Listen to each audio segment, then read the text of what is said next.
I'm Brock Yates. You know, I spend a lot of time on racetracks of one kind and another. Today, this one's deserted, except for a single car and a single driver involved in a special test session. I think it's a pretty good place to begin to tell their story, because they're a pretty special pair. In fact, I think you could call them two of a kind.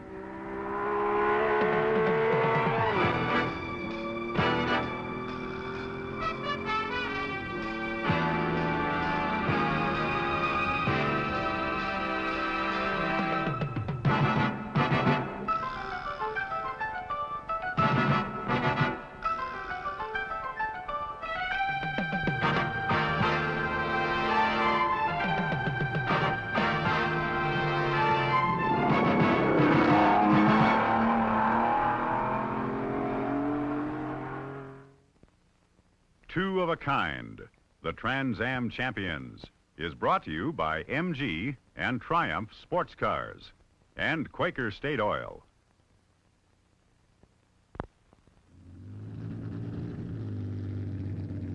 He's been at it nearly 2 decades now, this race driver named Bob Tullius. But his passion for victory is as strong as ever. He's raced many kinds of cars on a multitude of tracks, but his special challenge lies within the unique brand of North American competition called the Trans Am.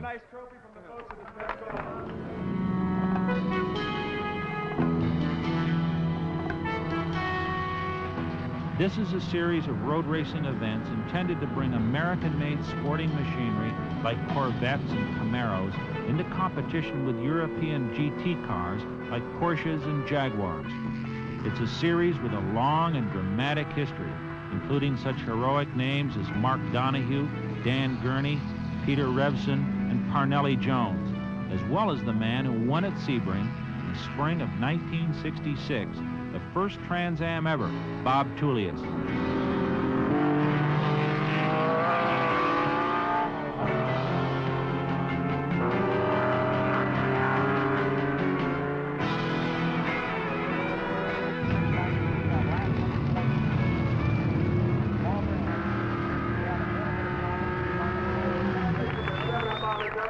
The trophy's nice, but Bob, the money's a little nicer, isn't it? Oh, yeah, it sure is. Amateur racing, but you know one thing about amateur racing is that if you fail, all you lose is a trophy. When you fail in pro racing, you lose a lot of money, and everybody can use that, can't we? Let's hear it for Bob Tullius, Group 44. Tullius is a winner, an established star, but he carries the scars of a hectic youth. Ironically, they did not come on a racetrack. Does the leg bother you? Not at all, Brock. Some of my competitors think it's my big speed secret. Got some extra lead in there or something? Yeah, something along those lines. It's ironic, 18 years of racing, and as I understand it, you hurt the leg twice away from a racetrack. Playing football. I had a budding professional football career a number of years ago and was being looked at by the Colts. And then in Bangkok, Thailand, got run over by a taxi cab, no less. So it's had its troubles, but it doesn't slow me down much. I started out doing the drag race scene in the country road just like all the rest of us did, I think, Brock. And one night, a buddy of mine were leaving a signal light that was just close to my home, and we had to pass by my mother's window. She never had seen me race before or since, actually. But she was one of these mothers that never went to sleep until all the brood was at home. And she was lying awake reading. And we went by the window flat out in second gear and giving it all we could. And in those days, it was flex tubing and straight pipes. And the next morning, it was very quiet at breakfast until she finally couldn't stand it any longer, and she said, "Who won?" Who'd I get that from, though? Your father. Of course. She used to say my father had a gasoline fanny. You could hear him all over, 20 miles away coming with his 32 Essex with no muffler on it. Racing is no rich man's hobby for him. This is a profession, full-time, 7 days a week. Group 44. Hello, Mike Dale. How are you? His shop in a small Virginia town is a classic racing operation, surgically clean, self-contained, completely equipped, and manned by professionals like himself. Bob, as I understand, this started in 1961. Where, how, what kind of a car? It was a Triumph TR3 in the driveway of my house in Alexandria, Virginia, Brock, and it's come a long way since then. When did you really start to get serious about motor racing? Brian Firstenau and I met each other in 1963, and though I had been serious about it for a couple of years before that, he sort of accelerated that process, and then when Lanky Fouché came along a little later, we developed the nucleus of what is now Group 44, and we're very proud and very pleased about it.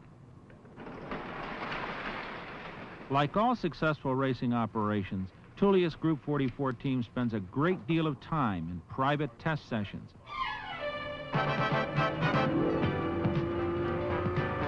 Tulius contends his team has the skill to make a winner out of almost any type car, which he has successfully done with his XJ-S, a coupe that gives away several hundred pounds of weight and over 100 cubic inches of engine displacement to much of its competition.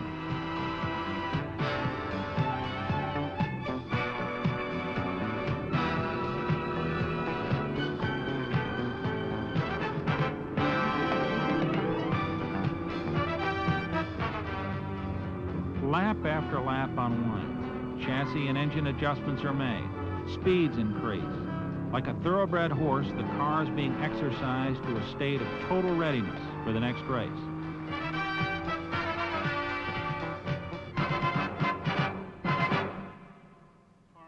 Before the day ends, the car will make a few more laps under the somewhat uncertain control of a completely new driver.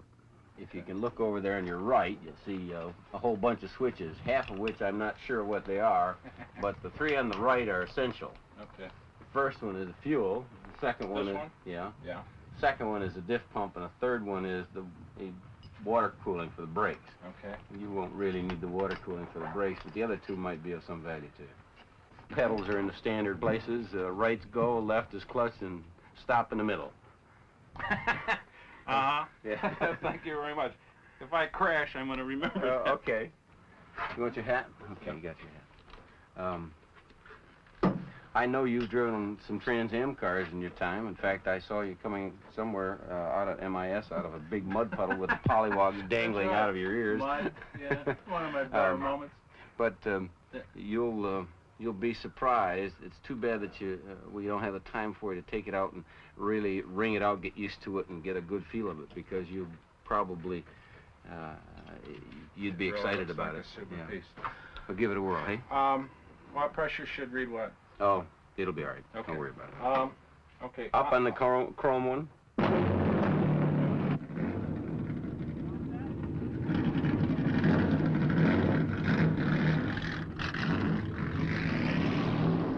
Although my racing days have long since been over, I competed against Tulius in the early years of the Trans Am. Perhaps that's why he's given me special dispensation to drive his machine, a machine that he has firmly warned will take thousands of man-hours and perhaps $100,000 to replace should I crash it. This is more like a very fast and stable highway car than a full-blown competition automobile. It's suspiciously smooth. It lacks the fierceness, the brutality, the unforgiving nature of most cars of this type. The urge is to go faster. But Tulius' reminder of the cost of an accident is enough to keep my speed at prudent levels.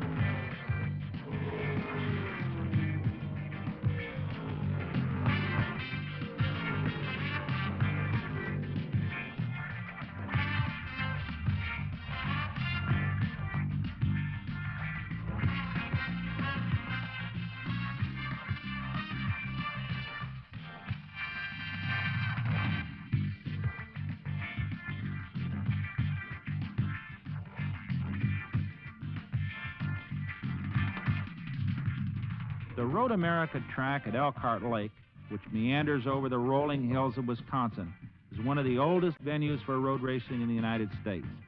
At 4 miles, it is also one of the most difficult and demanding circuits in America.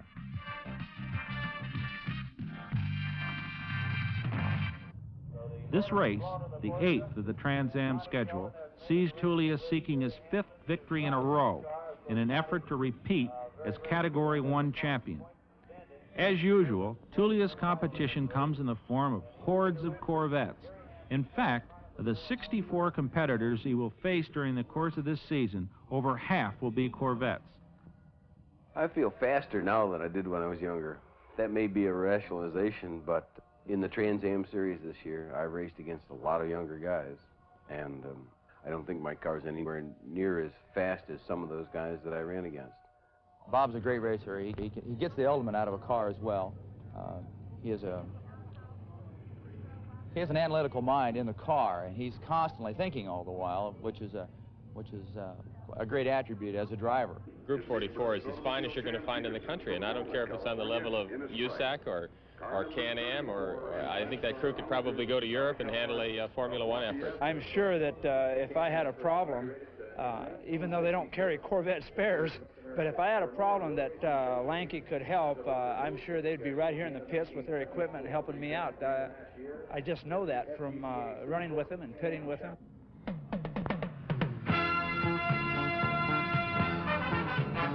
He's not the fastest in qualifying and starts behind some Category 1 Corvettes as well as some of the faster, more extensively modified Category 2 cars. Despite his poor starting position, Tulius quickly makes up ground, driving with the smoothness and precision that has become his trademark. He takes the lead and opens a wide gap over the second-place car.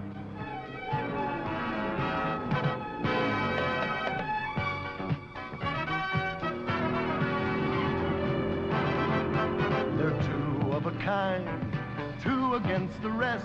They're working, driving, running hard, 'cause they're two of the best. They're some kind of team, that man and machine. They're two of a kind, two of a kind. They're some kind of racing team. They're some kind of racing man and machine. They're two of a kind. They're two of a kind.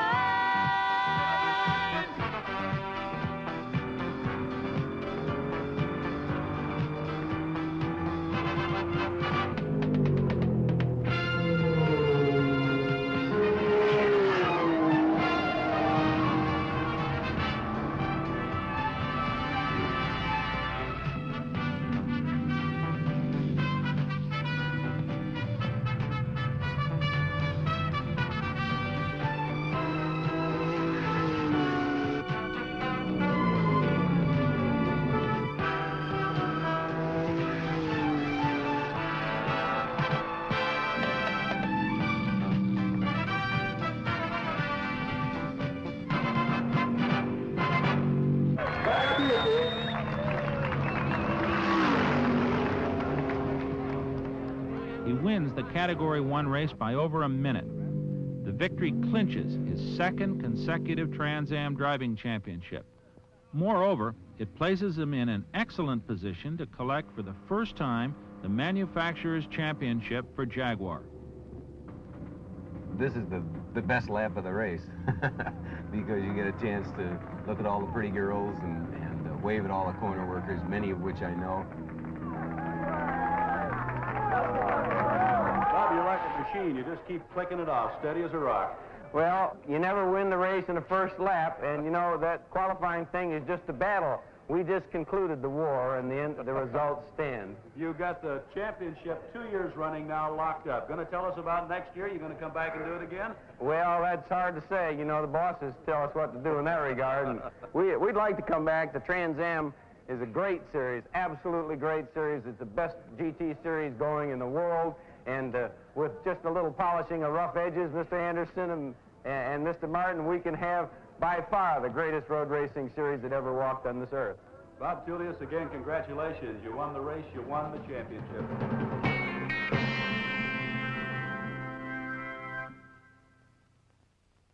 Bob, you said a couple of days ago that this may be the best season of them all. Was that an idle remark, or do you really mean that?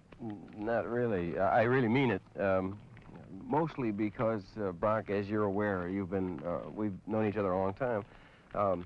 Group 44 has been primarily known as a club racing organization, and to have come into the Trans Am series as pros, making that transition and winning it 2 years in succession makes it a very proud moment in my life and for my people as well. Well, Bob, what about this one against the many aspect of this season? You're the one Jaguar driver against a whole raft of Corvettes. The car has a little bit smaller engine, and it must be a pretty interesting challenge to face all that horsepower every week. Well, competition's a thing, Brock, and when you're one against hordes like that, it adds a great deal of flavor to it. And to have been successful in this Trans Am series 2 years in succession is a very comfortable thought. My guys, Brian Furstenau and Lanky Fouché, are real racers, and give them a car like the Jaguar with its basic heritage of race winning, and there's a winning combination for sure. If you drive fast, and I'm sure you will, sooner or later. When he's on stage, operating as a public person, Tulius radiates an apple pie all-Americanism that is almost overwhelming. However, in his private moments, he can be as contentious as the toughest driver in the business. What the hell's going on here, anyhow? Bring it right around over here. Where are they running? The first 10 places get to stand in the victory circle? They didn't even get up. Nobody else got up there yet except the 2 second-place cars. What the hell are they doing up there? All 33. First 3 up there. That's dumb. Put it around up there.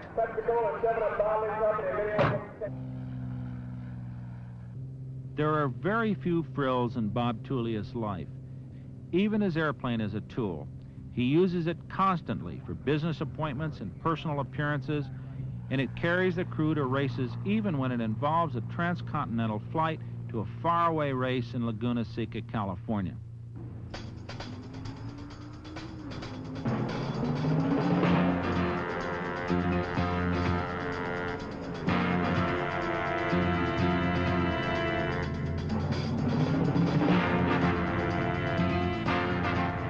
They've been running Trans Ams on the tight, treacherous Laguna Seca circuit since the beginning of the series. And here, a record comes into Tulius' sight.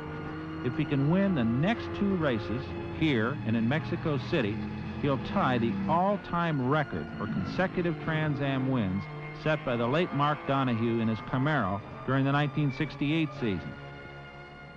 To help ensure the manufacturer's title, a second XJ-S is entered in the capable hands of Brian Furstenau.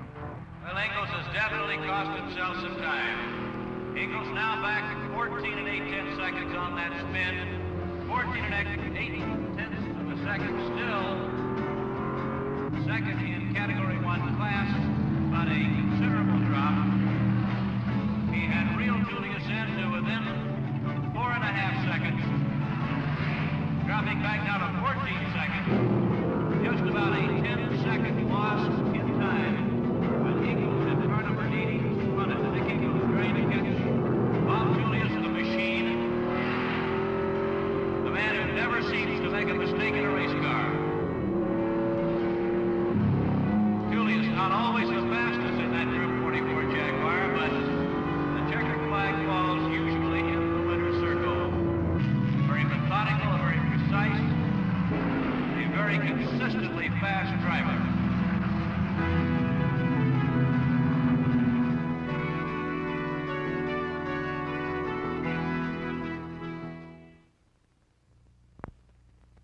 And of course we'll be watching for Bob Tullius, apparently the Category 1 winner here. Well, the crowd is gathering in victory circle and folks lining up along the Arco barrier on the pit road to catch a glimpse of that car as he comes up the hill and across the start finish line.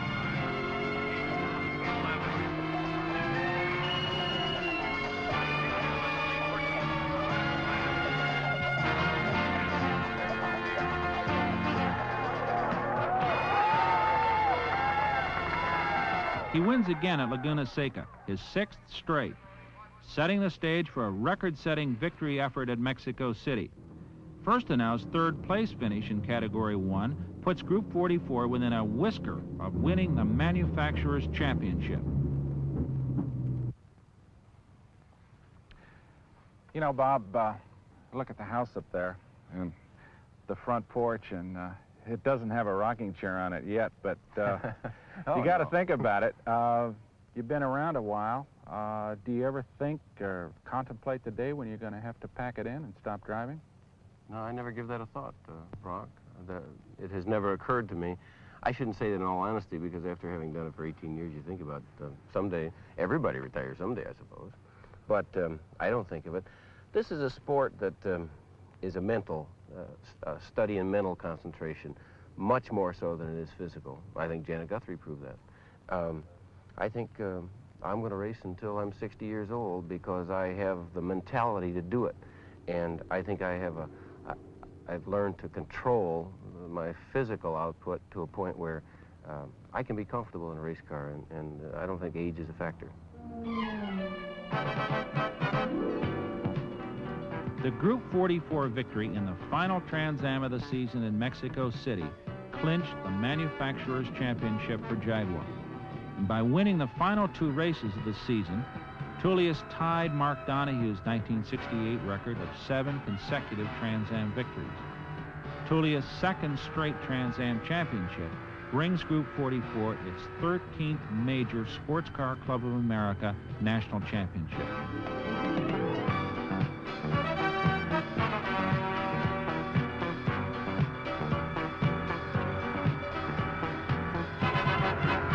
They're two of a kind, two against the rest. They're working, driving, running hard, 'cause they're two of the best.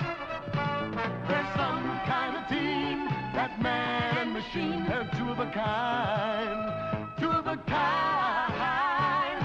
They're some kind of racing team. They're some kind of racing man and machine. They're two of a kind. They're two of a kind.